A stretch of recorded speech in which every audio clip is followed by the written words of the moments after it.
Hi everyone, ఈరోజు మనం prepare చేసుకుంది టమాటా పెసరపప్పు అండి. ఒక కప్పుడు పెసరపప్పు తీసుకొని ఇలా వేయించాలండి. ఈ వేయించుకున్న పెసరపప్పుని జారులోకి తీసుకొని కొంచెం గ్రైండ్ చేయాలండి. ఇలా తర్వాత దాంట్లో నీళ్లు పోసి ఈ గ్రైండ్ చేసుకున్న పెసరపప్పుని కొంచెం కడగాలండి. ఒకసారి కడిగిన తర్వాత ఆ వాటర్ పారబోసి దాంట్లో కొన్ని నీళ్లు పోసి స్టవ్ పైన పెట్టాలండి. పెట్టిన తర్వాత కొంచెం ఉడికిన తర్వాత దాంట్లో ఒక ఉల్లిపాయ, 4 కట్ చేసుకున్న పచ్చిమిర్చి అండి, తర్వాత 4 టమాటాలు కట్ చేసుకుని అందులో వేసేయాలండి. తర్వాత కొంచెం కలపాలండి. దాంట్లో red chilli powder, salt, turmeric powder వేసుకోవాలండి. వేసిన తర్వాత కొంచెం కలిపి దాంట్లో నీళ్లు పోసి దానిపైన క్యాప్ పెట్టేసేయాలండి టైట్గా.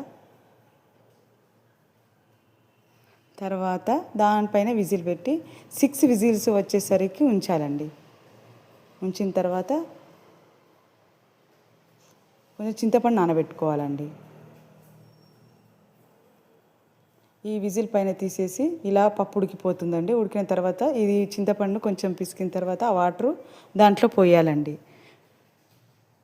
పోసిన తర్వాత మళ్ళీ స్టవ్ ఆన్ చేసి కొంచెం ఉడకబెట్టుకోవాలి.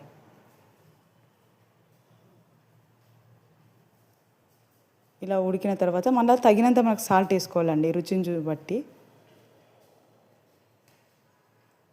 తర్వాత ఇలా ఎనుపుకోవాలండి పప్పును.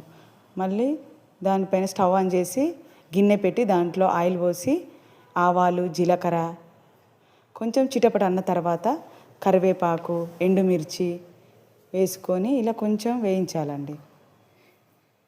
వేగిన తర్వాత ఈ పప్పు అందులో వేయాలండి. మూత పెట్టేసేయాలి. ఇది ఎంతో రుచికరమైన పెసరపప్పు, ఆరోగ్యానికి మంచిది. అలాగే ఎంతో టేస్ట్ విషయంకి వస్తే ఎంతో సూపర్గా ఉంటుంది. నచ్చితే లైక్ చేసుకోండి, సబ్స్క్రైబ్